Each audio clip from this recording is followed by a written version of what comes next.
armando el rompecabezas de lo que 2 años de pandemia ha significado para los adolescentes, para los niños. Ya hemos hablado de Astrid, ¿no es cierto? Ahora vamos a hablar de Luana.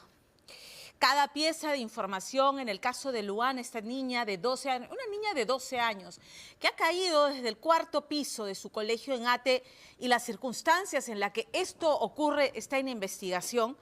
Es una astilla que se te clava en el corazón, porque es tremendo de que Luana haya estado ausente gran parte del primer periodo de clases, por ejemplo, el día en que ocurrieron los hechos, y que nadie se preguntara por qué o dónde estuvo. Luego, en el segundo periodo de clases, según el testimonio de su mamá, Luana pidió permiso para ir al baño y no regresó más.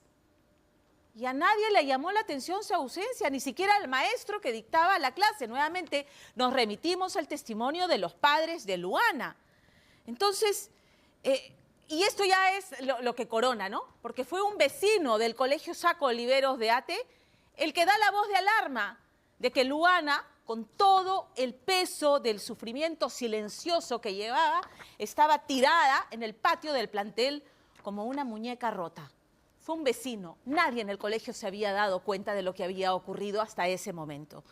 Entonces, recién ahí sus papás reparan en esta mochila pesada que cargaba Luana. Su papá ha contado entre llantos, llorando, que él la había llevado a un salón de belleza a que le hagan un lindo corte de pelo del que sus compañeros cruelmente se burlaban, como se burlaban también de su talla, del color de su piel, de su estatura. Porque Luana, han venido a descubrir, según los papás, era sistemáticamente bulliada, aunque el colegio lo niega.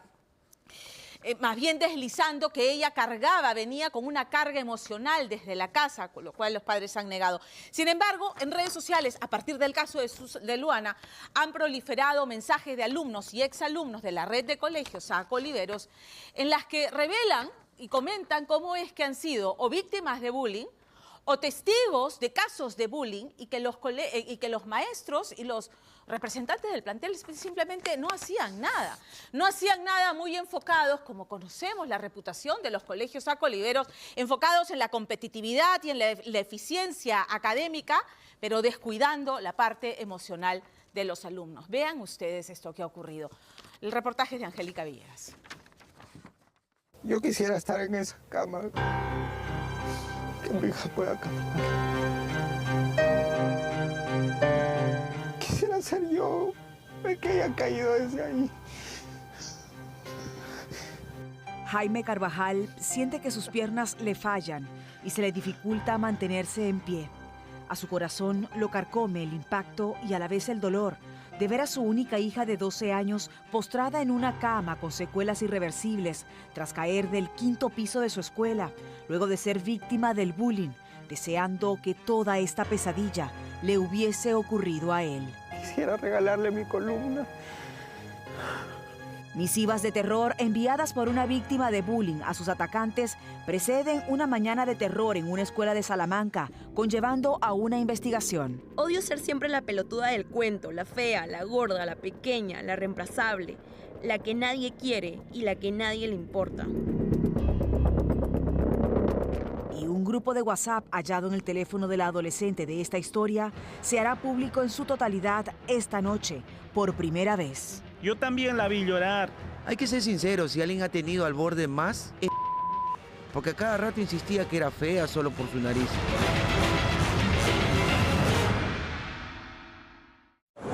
Esta Luana también ya se recuperó. ¡Ay, Luana, me mojaste! Diciembre de 2021. Expedición en un río camino a Raura. Jaime registraba orgulloso con su hija el comienzo de un viaje de fin de año que le había prometido como regalo de Navidad. Sin duda, en ese momento, la única preocupación para él podían ser los cambios climáticos que enfrentaban en su camino, registrando en estas fotografías ese momento tan preciado entre padre e hija. Él se había separado de la mamá de su pequeña hace 6 años y aunque ambos ya tenían sus parejas, desde siempre acordaron brindarle los mejores momentos a la adolescente, amante del automovilismo.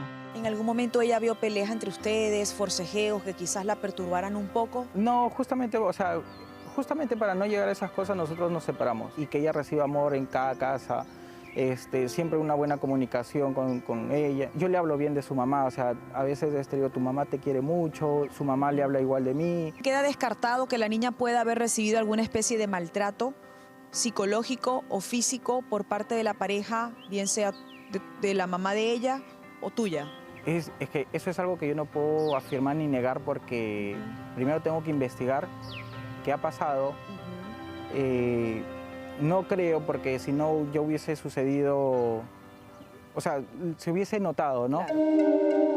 Hasta acá, la menor de 12 años no había experimentado ningún problema de conducta que le llamara la atención a sus progenitores. Hace exactamente un año los padres de esta adolescente deciden darle una mejor preparación académica y la cambian a esta escuela de Salamanca. Señalaban que aquí recibiría formación religiosa y una excelente preparación matemática. Sin embargo, esto coincide con repentinos cambios de conducta que ella comienza a experimentar, según la declaración de sus propios padres. Y cuando la niña ingresa a esta escuela, ¿notan ustedes algún cambio de conducta en ella, a diferencia de la anterior? Siempre ha llegado molesta y le decía, hija, ¿qué te pasa? Mi mamá le decía, nieta, ¿no? ¿Qué te pasa? Luana, ¿qué te sucede? Y lo que ella decía, no, estoy cansada, por favor, déjame dormir, estoy cansada. Se negaba a imaginar que lo que veía como parte de la adolescencia de su hija iría desencadenando tristes y escalofriantes episodios de ataques que iniciaron los profesores de ella, generando como consecuencia el irrespeto de 3 de sus compañeros de clase. Prácticamente ya habían varias veces que ella me pedía faltar. Pero a veces uno por la responsabilidad padre, o sea, a veces uno piensa que es por flojera, que no quieren ir. Y digo, hija, anda, porque tienes que cumplir con tus clases. Y yo reiteradas veces le dije, hija, si tienes algún problema, dímelo, no hay nada que no se pueda solucionar. Una de las señales que vi es que ella se cortaba solo el cabello. Se cortaba solo el cabello y le decía, Luana, ¿por qué te cortas el cabello? Te llevo a un salón de belleza. La llevé para que tenga un corte bonito. Me decía, no, es que me gusta. Pero yo estaba notando que era una forma de autolesión. ¿Notaste algún otro tipo de manera de autolesionarse en tu hija? Una vez ella se hizo arañones en la mano, ya, con el motivo de que en la clase de biología la habían dejado parada porque ya no sabía una lección. ¿Y cómo supiste esta información? Porque yo le vi las heridas en la mano y se le preguntó a Luana, ¿qué ha pasado? Me dice, la profesora me ha dejado parada, me he sentido avergonzada, se ha sentido impotente y en esa impotencia ella empezó a llorar y a arañarse la mano de sentirse así expuesta como si fuera una burra. ¿No pensaste que tu hija estaba siendo víctima de bullying? Nunca me lo imaginé, la verdad. Esto coincide con mensajes hallados en el teléfono de la adolescente, donde un compañero de clases la incita a tomar las peores decisiones a través de textos y fotos que son investigados en el momento. Mira, si Dios quiere nos encontramos arriba. No sé cuándo lo hagas, pero de que nos vamos, nos vamos. Días antes de una tragedia, Jaime fotografiaba el momento en el que le había comprado una pecera a su hija, quien había adquirido 2 mascotas en la escuela y estaba muy feliz por ello, llevándola luego a almorzar. Pero es la mañana del 25 de octubre en la residencial zona de Salamanca. 2 colegios son separados por una estrecha calle, pero en uno de ellos, una extraña ausencia no ha detonado las alarmas. ¿Tú has podido recopilar, según la información que tengo, de que tu hija falta a la primera hora de clases? Sí. ¿Quién te da esta información? Cuando estábamos en el hospital, la profesora dice, pero Luana llegó tarde. Y le empiezo a reclamar, ¿cómo es que ha llegado tarde si la movilidad la deja? Se quedó callada, se fue a un costado, ya no quiso hablar.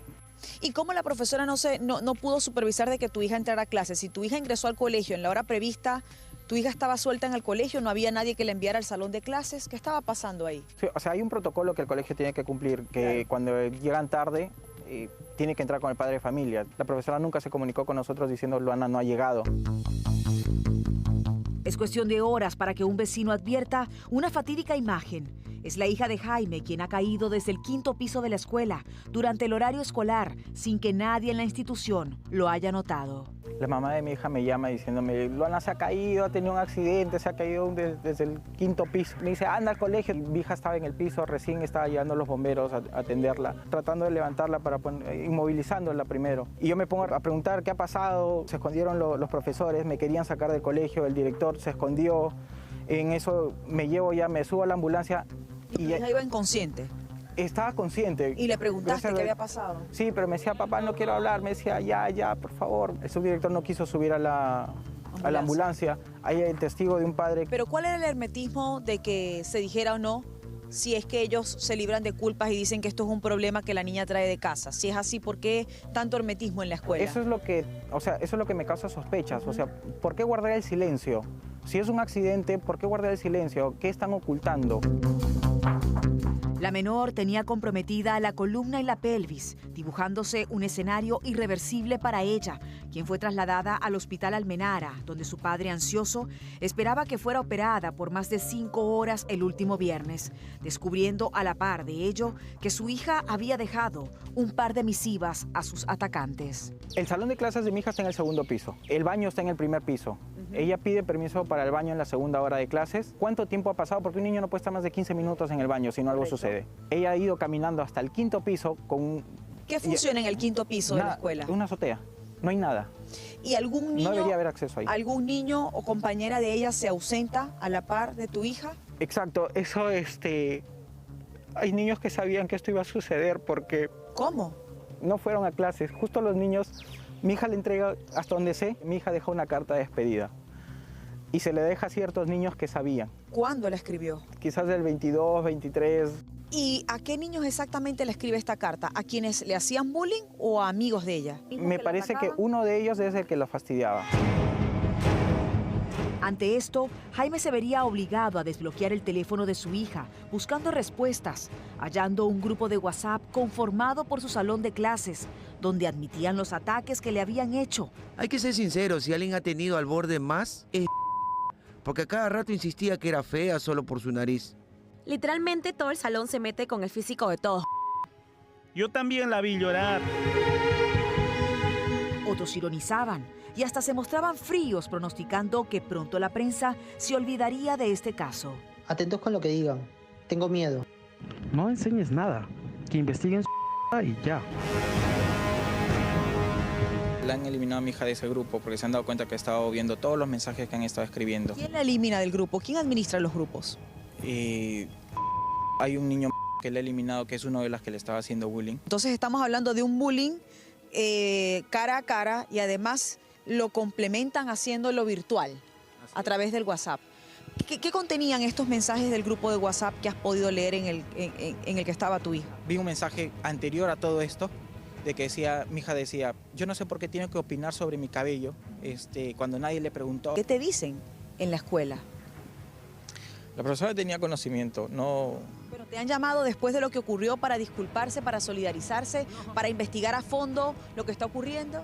No, para nada, al contrario, me sorprende la falta de corazón, cómo actúan como si fuera una mafia. Voy al colegio justo para pedir explicaciones, fui el día de ayer, cerca de 20 profesores impidiéndome el ingreso. Como si fueras tú la persona que cometió el delito, o como si fueras tú el enemigo. Yo estoy yendo a pedir explicaciones.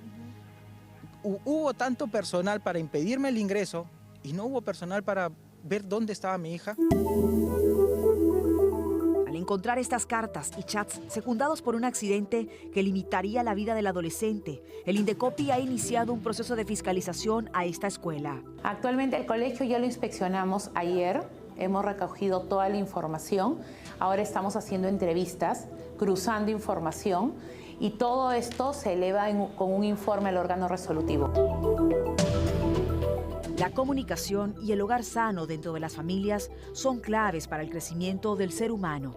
Los agresores escolares, según los psicólogos, provienen de hogares donde son las víctimas y lo desahogan luego en las escuelas, convirtiéndose en los verdugos de un niño con poca seguridad adquirida desde sus padres. En el caso de los niños, la depresión es muy clara, es muy obvia. El niño está triste, su carita lo dice. Y el niño más crecido, con más recursos emocionales, seguramente llega a casa enojado, llega a casa triste, se opone a todo lo que los padres le piden, se pelea con los hermanos, no quiere ir al colegio. Evidentemente, esto es una alerta bien importante. No quiero ir al colegio. 9 niños diariamente, solo de escuelas privadas, son víctimas de bullying en el país, dibujando una escalofriante cifra de más de 1000 casos desde enero hasta septiembre de este año, considerando aquellos que se atreven a reportarlo anónimamente al Indecopi. Sabemos que la cifra es aún mayor, así que es tiempo de hablarlo en casa y de prevenir futuros tan tristes como el de esta adolescente, quien ha sobrevivido, pero llevará siempre una marca irreparable en su cuerpo.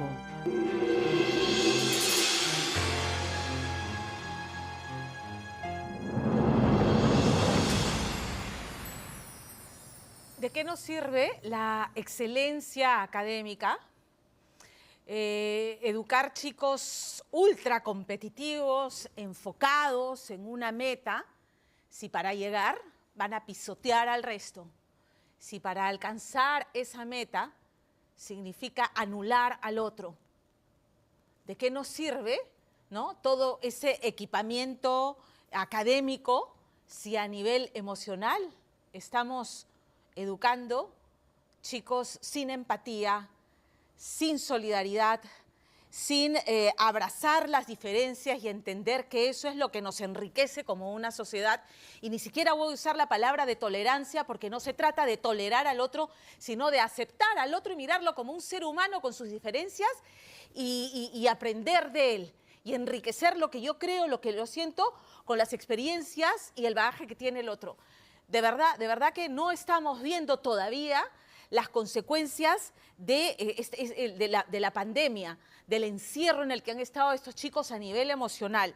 Los casos de bullying se han multiplicado en los colegios públicos y privados por 10 al volver a la presencialidad. Solo hasta el 2022, 874 escolares en colegios públicos y privados han denunciado agresiones físicas, psicológicas y sexuales. La salud mental ha pasado a ser un tema de conversación y sigue siendo una falencia monumental, especialmente en colegios públicos, donde no hay psicólogos o hay muy pocos para la cantidad de alumnos que hay. Pero el trabajo no se lo podemos dar solamente al colegio. ¿Qué estamos haciendo en casa para contener este tema, como decía Angélica Villegas en el colegio, en el reportaje? Esta muchacha asesinada en Pisco, 3 días, 5 días desaparecida y no pasaba nada. Tomó las riendas de su vida. ¿En qué momento dejamos que los chicos asuman, ¿no?, de ese tipo de decisiones que pasa mientras vivan bajo el techo de los padres por nosotros, por protegerlos y acogerlos